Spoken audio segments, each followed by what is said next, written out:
नमस्ते बच्चों, विज्ञान के सेशन में एक बार फिर से आप लोग का स्वागत है। सजीव एवं उनका परिवेश। आज उसके थोड़े से और प्रश्न और उत्तर लेकर मैं एक बार फिर आप लोग के साथ हूँ। और ये हमारा अगर ये जो चैप्टर का ये आज हमारा लास्ट सेशन है। इसके बाद हमारा जो आप मेरा सेशन देखेंगे वो फिर हम एक नया पाठ लेकर आपके सामने आएंगे। तो आज हमने इससे पहले जो प्रश्न उत्तर करे थे वो आपकी बुक के पीछे के थे।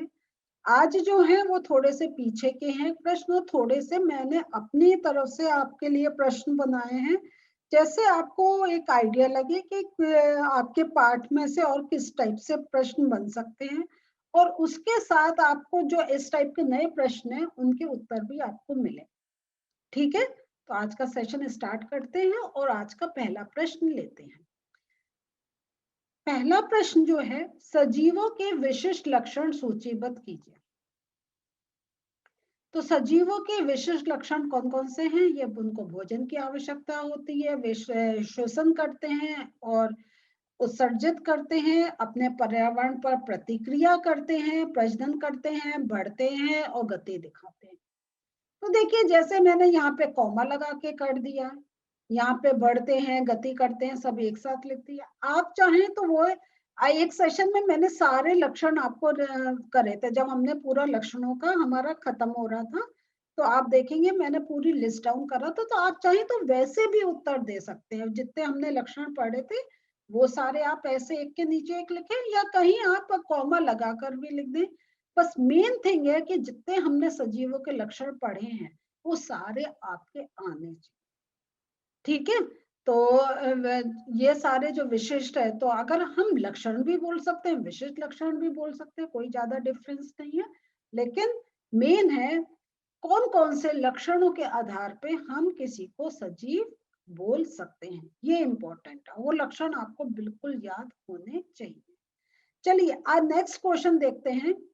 घास के मैदानी क्षेत्रों में रहने वाले जंतुओं को अपना अस्तित्व बनाए रखने के लिए तीव्र गति क्यों आवश्यक है? आपको संकेत दिया है, घास स्थल आवासों में छिपने के लिए वृक्षों की संख्या बहुत कम होती है। अब हमने पढ़ा था ना कि तीव्र गति का किसका उदाहरण पढ़ा था, याद है? हिरन का, है ना? और हमने देखा था कैसे वो उस स्थान के उसका पूरा बॉडी जो है उसके स्थान के अकॉर्डिंग बना है। और उसके साथ एक और हमने पढ़ा था, कौन से जानवर का नाम? शेर का, है ना? तो शेर का हमने पढ़ा था, शेर की आंखें आगे आगे होती हैं, जैसे वो अपने जो इसका शिकार पर फोकस बना रखे। और जो ये हिरन का पढ़ा था वो हमने देखा था साइड में होती है। क्यों? कि वो इधर नजर रखे मेरे ऊपर अटैक कौन करने वाला है। और हमने उसमें और भी चीजें पढ़ी थी, टांगे पतली होती हैं, तेज दौड़ सकता है, कान बड़े होते हैं। पढ़ा था या नहीं पढ़ा था? चलिए, समझ में आ गया? प्रश्न पढ़ के हमेशा अगर हम बैक जाके सारा रिवाइज कर ले कितना अच्छा होता है। तो चलिए इस प्रश्न का उत्तर पढ़ते हैं। घास के मैदान में पेड़ और छिपने के स्थान कम होते हैं, है ना? क्योंकि घास ज्यादा होती है, पेड़ कम होते हैं। जानवर शिकारियों जैसे शेर, बाघ, भेड़िया आदि की चपेट में है। यदि वे तेजी से भाग सकते हैं तभी जीवित रह सकते हैं, अगर तेज से नहीं भागेंगे शिकार बन जाएंगे। इसलिए जानवरों के लिए घास के मैदानों में जीवित रहने के लिए गति महत्वपूर्ण, जैसे हिरण जो वहां रहते हैं। तो इसलिए गति महत्वपूर्ण है कि वो उनका एक, अगर देखिए एक उनके पास जो एक सोर्स है अपने को बचाने का, वो है जितना तेज वो दौड़ सके। तो इसलिए उनको तीव्र गति की बहुत आवश्यकता होती है। और देखते हैं हरिण कितना तेज दौड़ता है, देखा है ना आपने? चलिए अब हम और प्रश्न देखते हैं। पर्यानुकूलन का क्या अर्थ है? ये आपका जो याद है, आपको ब्लू कलर के आपके अलग से एक बॉक्स में दे रखा था। तो अगर आपके उस पर प्रश्न पूछा जाए, ये मैंने आप इसलिए मैंने यहाँ पे रखा है, तो आप इसका उत्तर कैसे देंगे? अपने परिवेश में होने वाले परिवर्तनों के साथ सामंजस्य स्थापित करने के लिए किसी जीव के शरीर में होने वाले छोटे छोटे परिवर्तन पर्यानुकूलन कहलाते हैं। जो थोड़े टाइम पीरियड के लिए होते हैं। ये नहीं कि हमेशा उनका शरीर ही वैसा हो गया है, वैसा नहीं है। थोड़े समय के लिए जब हम कहीं एक नई जगह जाते हैं, थोड़े टाइम हमें थोड़ा सा परेशानी होती है, लेकिन फिर हम उसके एक हैबिचुअल हो जाते हैं। है या नहीं है? जैसे हमने पहाड़ का पढ़ा था कि हम जब शुरू में चढ़ते हैं तो हमारी सांस बहुत फूलती है, ब्रीदिंग में प्रॉब्लम होती है, लेकिन फिर थोड़ा सेट हो जाता है। तो ये होता है पर्यानुकूलन। दूसरा जो प्रश्न है, एक उदाहरण द्वारा उद्दीपन तथा अनुक्रिया को समझें। कोई भी उदाहरण दे सकते हैं, जैसे मैंने यहाँ पे दिया, जब हम तेज धूप में बाहर जाते हैं हमारी आंख एकदम बंद हो जाती है। इस क्रिया में तेज धूप जो है वो उद्दीपन का कार्य करती है, और जो हमारी आंख बंद हो जाती है वो अनुक्रिया का कार्य करती है। तो आप एक जैसे सूरज, रोशनी और फूल का उदाहरण ले सकते हैं। आप छुई मुई के प्लांट का वो दे सकते हैं कि वो छुई मुई को जब हम छूते हैं उसकी पत्तियां बंद हो जाती हैं। तो जो छूना है वो उद्दीपन है, पत्तियों का बंद होना ये अनुक्रिया। कोई भी उदाहरण दे सकते हैं। हम जब पाठ कर रहे थे कई उदाहरण हमने तब डिस्कस किए थे। आगे चलते हैं।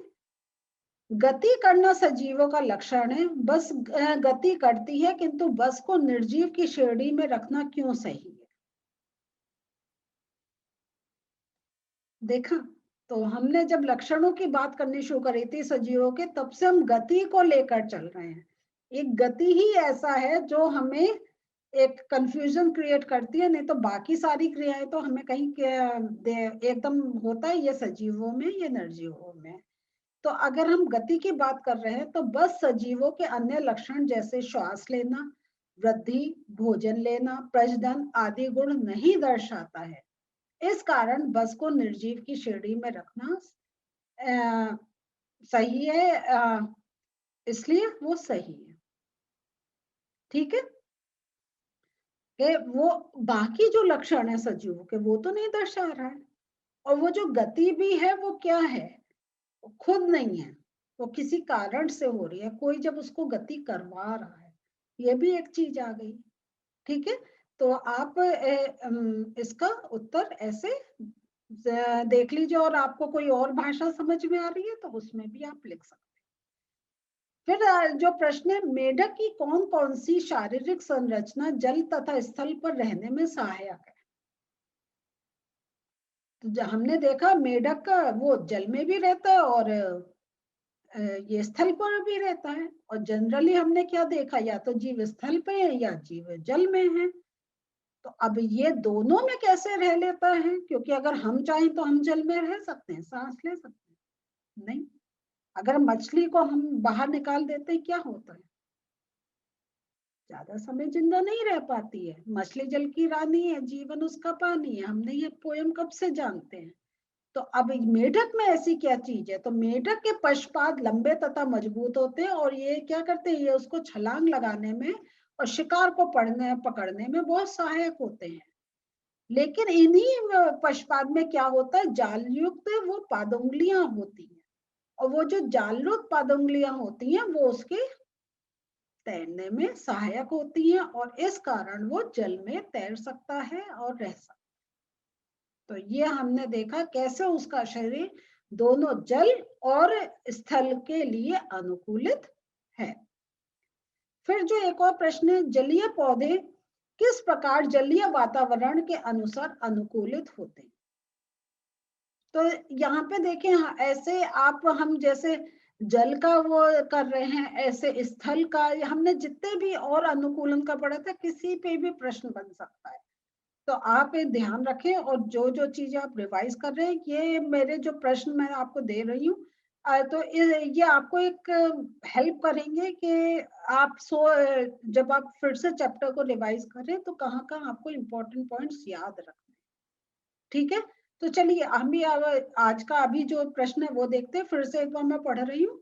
जलीय पौधे किस प्रकार जलीय वातावरण के अनुसार अनुकूलित होते हैं? जलीय पौधे का तना लंबा होता है, खोखला और हल्का होता है। पत्तियां संकरी और बहुत अधिक वो क्या होती हैं, विभाजित होती हैं। और उनका विभाजन का कारण क्या है कि जो जल इनके बीच से जो हो रहा है वो उनको जो निकल रहा है वो उनको क्षति नहीं पहुंचाए और वो बहता रहे, प्रवाहित होता रहे। जड़ें आकार में बहुत छोटी होती हैं और आप चाहें तो ये भी लिख सकते हैं उनका मेन कार्य क्या होता है, बस एक प्लांट को सपोर्ट देना। उनका जैसे बाकी स्थल वाली जड़ों से वो कैसे भिन्न है, स्थल वाली जड़ें तो वे पूरा जल संशोषण करती हैं, खनिज लवण लेती हैं और फिर उसको तने में पास करती हैं, फिर तना बाकी ऊपर तक वो पत्तियों तक लेकर जाता है। लेकिन जो जल में जो पौधे होते हैं उनकी जो जड़ें, उनका कार्य सिर्फ प्लांट को सपोर्ट देना होता है, वो कोई अवशोषण का कार्य नहीं करती हैं। तो एक और प्रश्न आपके सामने कि स्थल के पौधों की जड़ें और जल के पौधों की जड़ों में क्या एक अंतर है। ठीक है, तो वो स्थल की वो सपोर्ट भी देती है और एब्जॉर्प्शन का भी काम करती हैं, लेकिन जो जल की है वो खाली सपोर्ट देती है, एब्जॉर्प्शन का कार्य नहीं करती। तो बच्चों आज हम लोगों ने थोड़े से प्रश्न और उत्तर देखे और उसके साथ ये देखा दे कि पाठ में है और ये आपका अच्छा बड़ा पाठ है, इसमें से बहुत प्रश्न बन सकते हैं। तो हम जितनी कोशिश है आपके सामने प्रश्न और उत्तर रख रहे हैं। बाकी आपको कोई और प्रश्न है जिसका उत्तर देने में आपको कुछ डिफिकल्टी हो रही है तो आप पूछ सकते हैं हमसे। और अगर आप अपने आप कर ले रहे हैं वेरी गुड। और जैसे जैसे आगे होगा हम आपको तो और प्रश्न उत्तर दे सकते हैं। लेकिन अभी आज जो है हमारा ये सेशन भी कंप्लीट हो गया है और ये चैप्टर भी कंप्लीट हो गया है। अगले सेशन में एक नए पाठ के साथ फिर आपसे मिलते हैं। बाय।